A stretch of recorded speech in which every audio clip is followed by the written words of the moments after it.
So today we're gathering for our annual meeting right after church this morning. With any luck, those potluck aromas are already doing their holy work, tempting people to stay after the service for a plate of food and a short, I promise you short, presentation on the state of the church. In addition to a slice of ham and some delectable funeral potatoes and no doubt amazing salads and sides and desserts, we will take a look at how we spent our money last year and how we plan to use the donations we expect this year. We'll elect some leadership and we'll celebrate a little bit together. And on top of all of that, Cindy has put together a ministry fair for us that will be super fun. And I've been working on a little something of my own that I'm pretty excited to share with you. You can see we have a lot of ground to cover today, and so in the interest of streamlining the meeting, I'm sparing you from listening to my voice for too many hours today. And I'm going to combine my sermon now with the rector's report that I would normally give orally in the meeting. And those will be combined into just one reflection. Today's gospel is the story of the Transfiguration, the moment when Jesus' ordinary, dusty, day-to-day human existence suddenly is flooded with light. And just like we talked about last week, when light breaks into darkness, God is revealed. The disciples see what has been true all along, that God's glory has been walking among them faithfully all this time. And I think that's a pretty good lens to use when we look back at this past year at St. James. While much of what we've done together this last year may not have felt flashy or dramatic, again and again, light has broken through. The light of God's goodness, the light of God's mercy, the light of God's love made visible in every action and in very human ways. So you may not be aware of this, but we actually have a mission statement. It's on our website. You can look it up anytime you like, but I'm going to use that today just to help us. Our mission statement is really sort of our marching orders, if you want to call them that. It's a set of marching orders we gave to ourselves that we want to try to live up to. Ways, and it says that we are going to love God, love our neighbor, and serve one another as we carry on Christ's mission in the world. Now that's a big calling. But last year, it didn't stay abstract. It took shape right here among us. We loved God last year, first and foremost, through worship, through showing up, through listening, through offering our voices and our hearts and our prayers. One thing we did last year was that we upgraded our sanctuary microphone system, which might sound like a small thing, but it really has done a lot to allow more voices and more instruments and more people to fully participate in our worship. And that came to life so beautifully on Christmas Eve.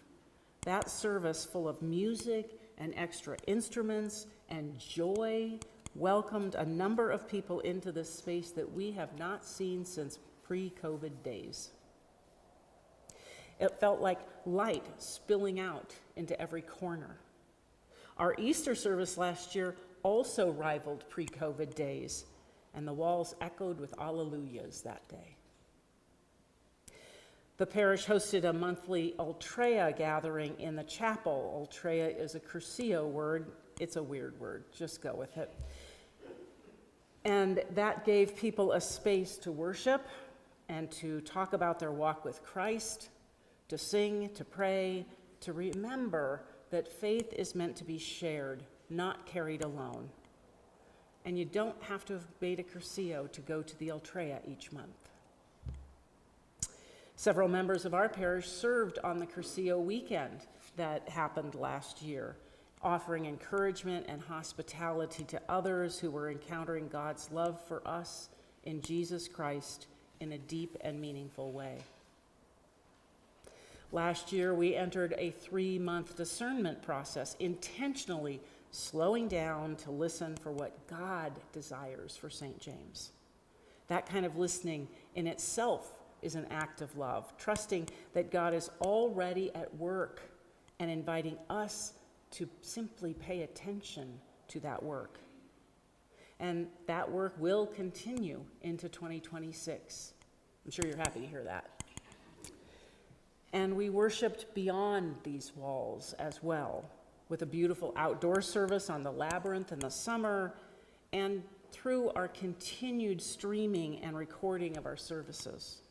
Those recordings reach the homebound and the curious, and they also reach people we probably will never meet. And their reach continues to grow week after week, year after year over time.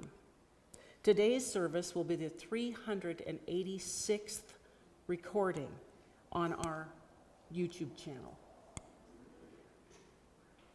It, like all the others, will be there to demonstrate God's love to people that we may never meet.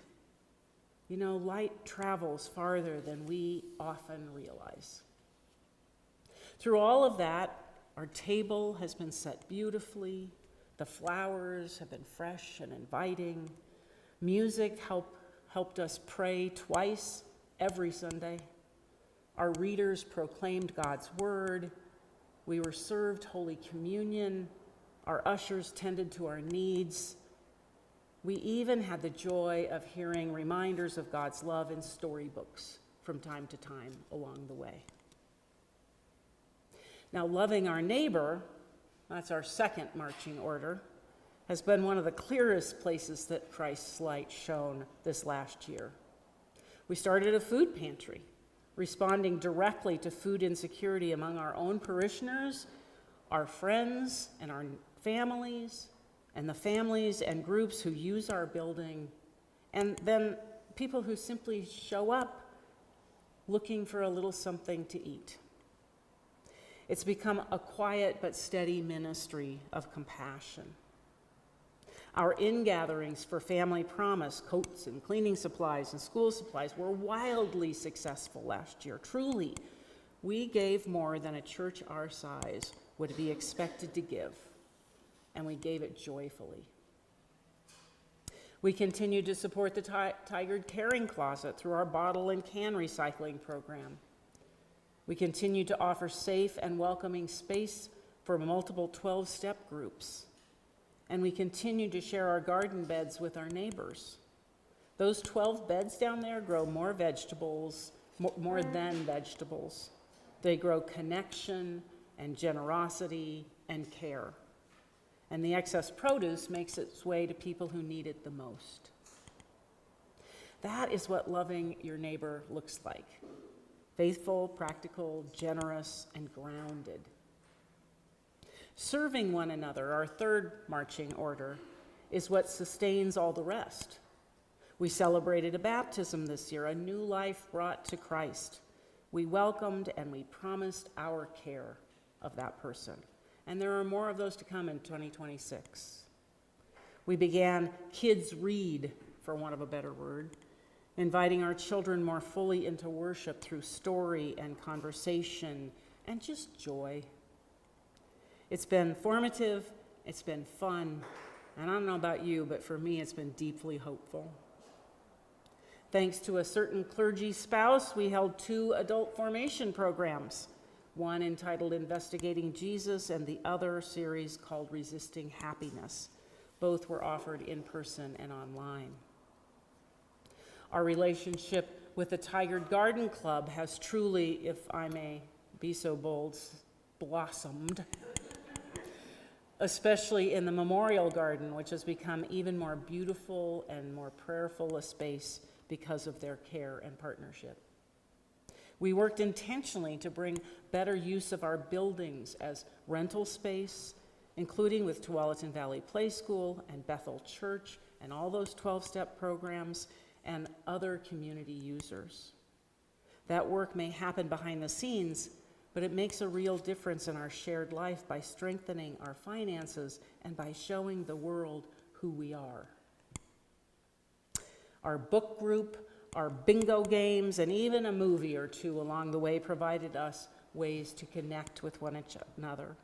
And of course, we've served each other with our best potluck recipes and with coffee and treats every Sunday at happy hour. Last year also held some changes. We lost beloved members through death and through moving away, losses that have been deeply felt and tenderly held in prayer. At the same time, we've welcomed new parishioners who bring fresh energy and gifts and companionship to our common life. The church is always doing both of those, grieving and being renewed, and God is faithful through all of that. Our last marching order ends with the promise to carry on Christ's mission in the world. In the season after Epiphany, we talk a lot about light. Light revealed, light shared, light that cannot be hidden. Last year, St. James continued to shine that light in our little corner of the world, not with spotlights or spectacle, but with steady faithfulness, with kindness, with mercy, with love that looks a lot like showing up, opening doors, feeding people, singing together, listening to God's voice. Like the disciples on the mountain, we catch glimpses of glory, and then we come back down to our ordinary lives, and we carry that light with us. As we move forward, may we remember that that light that we seek is already here. Christ is among us. And by grace, that light shines through us, loving God, loving our neighbor, serving one another, and carrying Christ's mission into the world. Thanks be to God. Thanks be